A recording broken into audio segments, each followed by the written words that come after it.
Kannagi auntie has, and she has a little inspirational message for you as well. So we're going to get that going.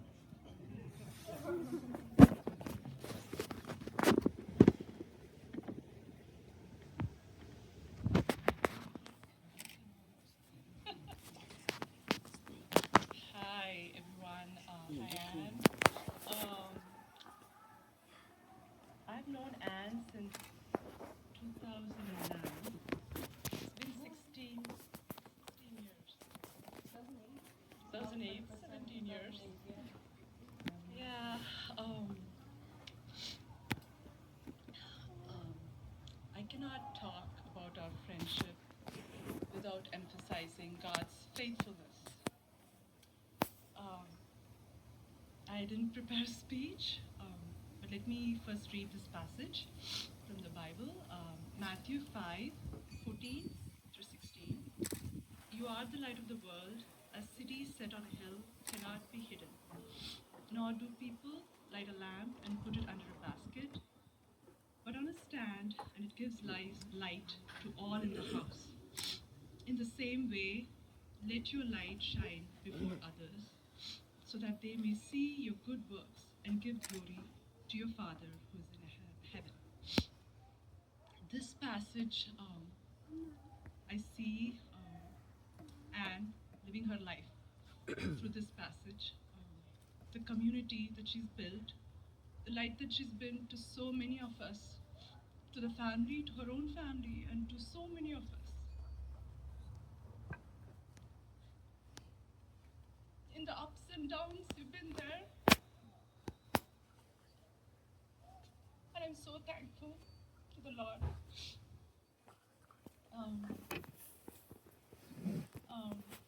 Because I've seen you, always pointing to Christ.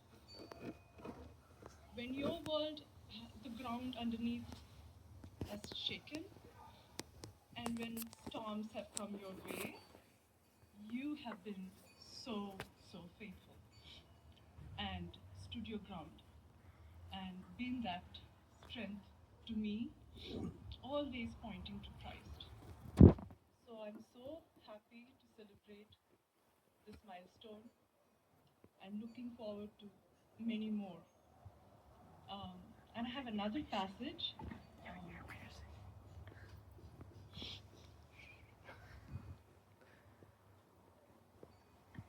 It's Galatians 6:2. Bear one another's burdens and so fulfill the law of Christ. You've been that. Bearing one another's burdens. God, His orchestration and His blessings, how He places friends in our lives and encourages us and to walk that race, to finish that race. Thank you.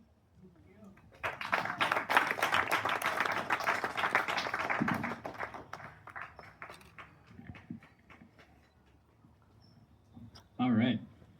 And to close out the speeches, we have one more from a very close friend of my mom. We have Paramu auntie here. She's going to come up and say a few words.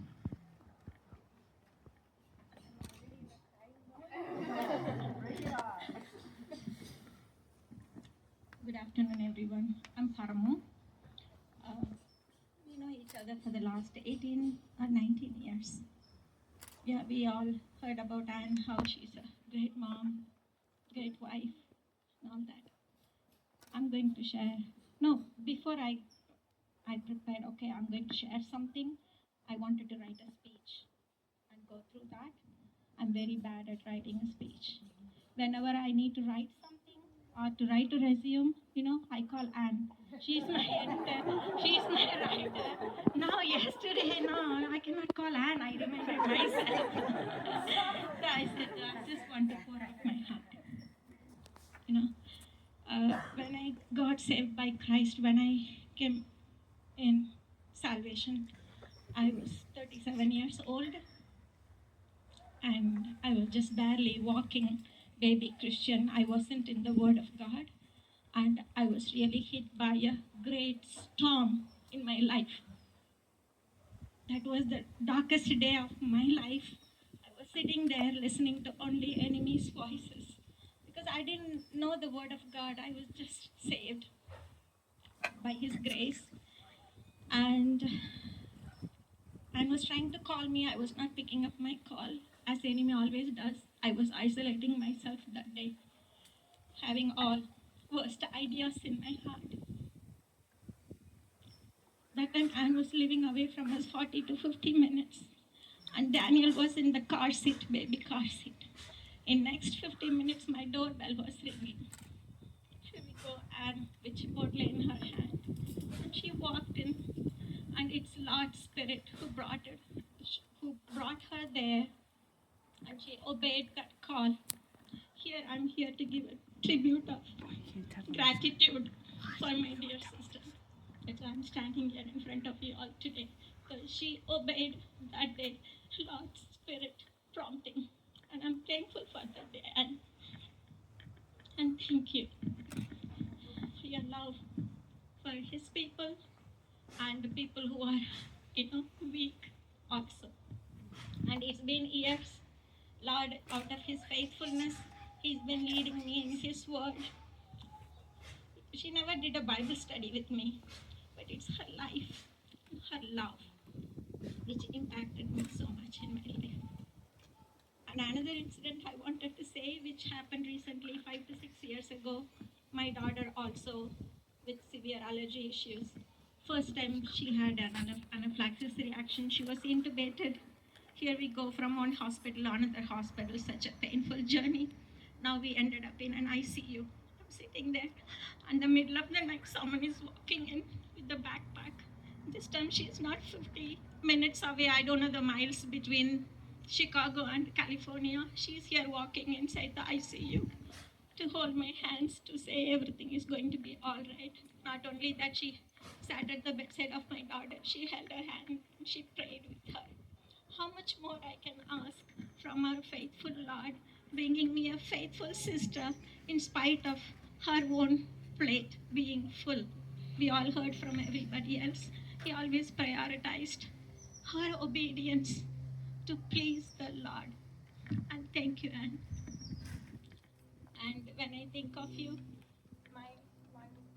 I want to say 2 verses.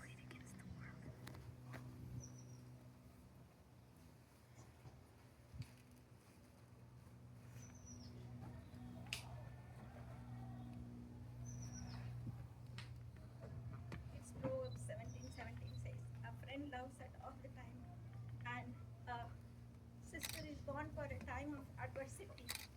Lord used you in my life, that time of adversity. And also I want to say, you are,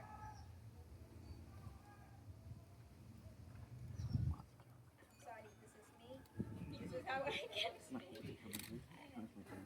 Yeah, you are also Proverbs 31:25. She is clothed with strength and dignity. We can laugh at the days to come. God bless.